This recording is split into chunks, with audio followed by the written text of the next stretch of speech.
8:22. In studio right now is Rabbi Didy, Didy Walks, who is going to tell us about a very important Jewish holiday that is coming up. One I have never heard of before. Wow. I've never known. How could I not know of this amazing holiday? You're missing out on a party. That's all I can tell you. I mean, we just got over, there was St. Patrick's Day, and then that's followed by St. Joseph's, right? Is that the Italian? Christine's wearing St. Joseph collar today? No, we had the pre-colored Easter eggs. Now we're drinking. Right. Yeah. What is this? Okay, so Purim celebrates guess what? Another Jewish holiday that celebrates Jewish victory over potential annihilators and oppressors. Yeah. And as usual, I brought in some props. It happened, I wanted to make sure I got the dates all right, happened in ancient Persia in the 4th century BC. Okay, so a few years ago. Quite some time ago. I was not there. And traditionally, the special significance of this story is that the Jewish people were faced with annihilation, but it was it was during the exile from Jerusalem. Jews were not living in Israel specifically. They were living all over in the Persian Empire. And there was one bad man whose name was Haman. You may have heard that name. And he decided that he wanted to get rid of all the Jews. It was really the first final solution. And he got the king to agree with it. What I enjoy, though, is when we're talking about something from the 4th century, we don't have to say allegedly. We don't have to, they say that's what he did, but was he convicted? Right. We don't have to worry about the descendants coming back and suing us, right? Which is always a bit of a relief. So from this holiday, you as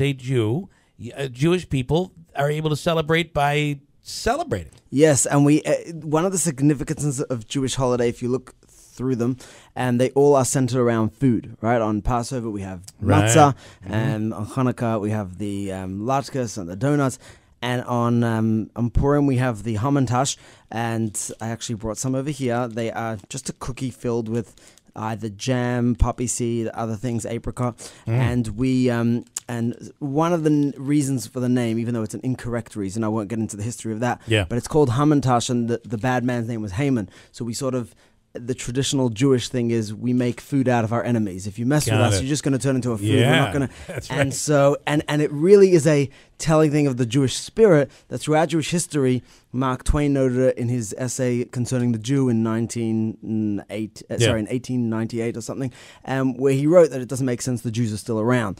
And the Jewish spirit has always been, they've tried to kill us, but we don't allow anything to stop us. We continue to fight, and we make almost a joke out of our enemies. And most of our enemies, the ones from years ago, are history now, and we hope that the ones from today will be history too one day.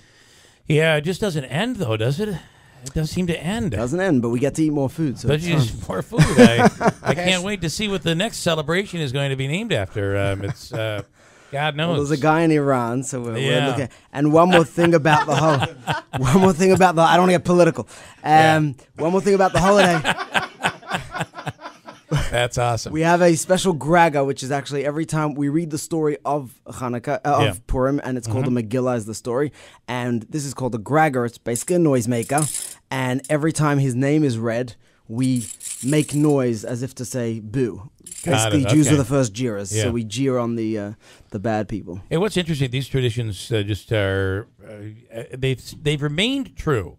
What we've seen in many different cultures and many different religions is the traditions change as time goes on, but these Jewish traditions seem to have just really remained at the source and remained very consistent over the years. Yeah, I mean, there are things that are added on as time goes to adapt with the times, but the traditions themselves, the holidays, never change, and the spirit of them is always... Like even B&H will close on Saturdays. And wow, you know all about that. Yeah. Yes.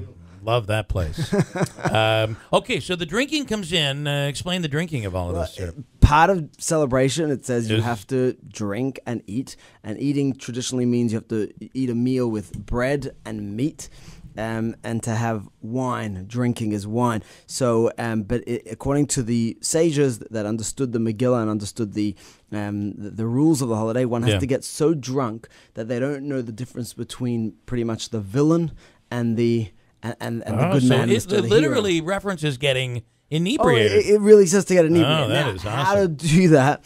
There are many opinions, and this is like in a legal text. It says yeah. to get drunk, and there's even like a legality. What is drunk? Mm-hmm. So it does say you have to get that drunk, but obviously, if all Jews did that, it wouldn't be such a good idea. You can imagine that would be a good day for the enemies of Israel to attack Israel. Yeah, Everyone's right, drunk right. today, right? Yes, think they about chose that. Yom Kippur for one war. Everyone was hungry, but drunk is even better. You get them on your side.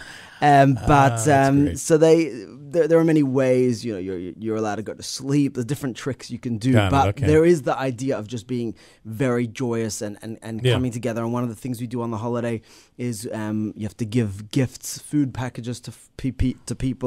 You have to feed poor people, and part of that is that one can only be truly happy when they're giving to somebody else. You kind of true joy.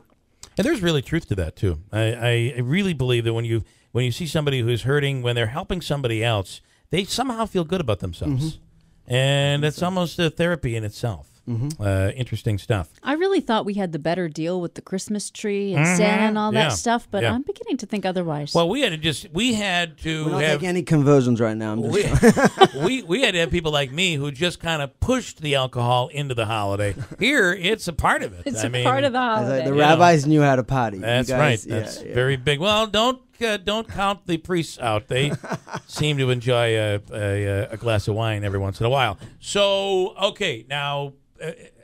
When is this celebrated? The celebration is actually this coming Wednesday night. Okay. Everything starts at night. So Wednesday night and Thursday. And do we have one more second? Sure. Yeah. Okay. So the reason why I think it's very appropriate that I came today, and I'm happy that I was invited to come today, is that this Sunday, Monday, and Tuesday also happens to be the APAC Policy Conference in Washington, which I'll be attending with a few Hamilton College students. Got it. And it's going to be the largest conference in history. It's going to be about 18,000 pro-Israel Americans, many of them Jews, many of them not. And the reason why it's always, I don't know why it falls out right next to Purim always. Yeah.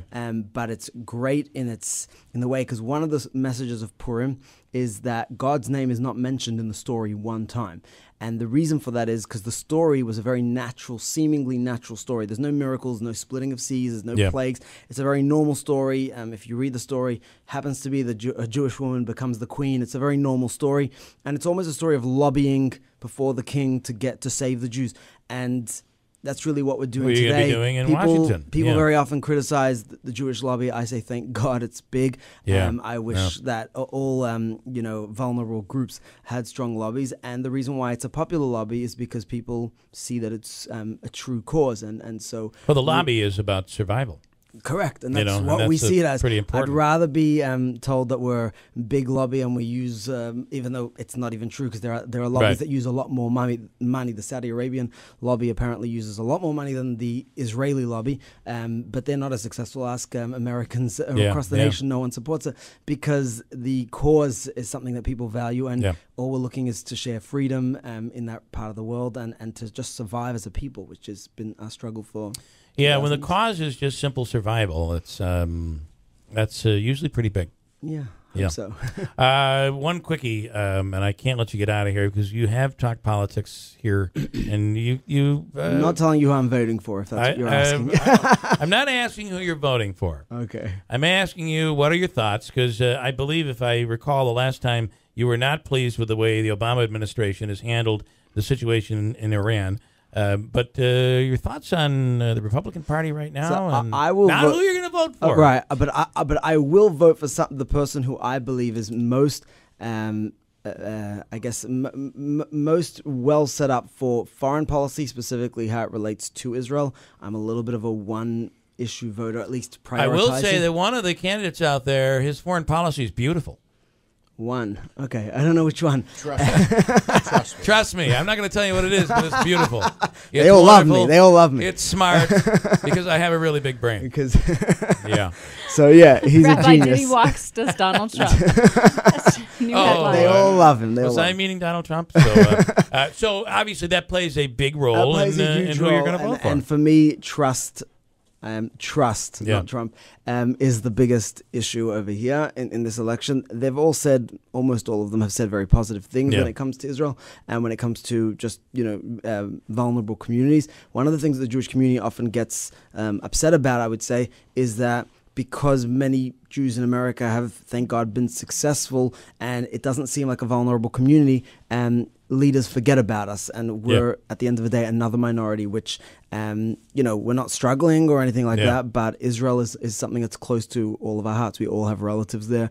My parents live there now. I have close relatives there, so it's something we all take very seriously.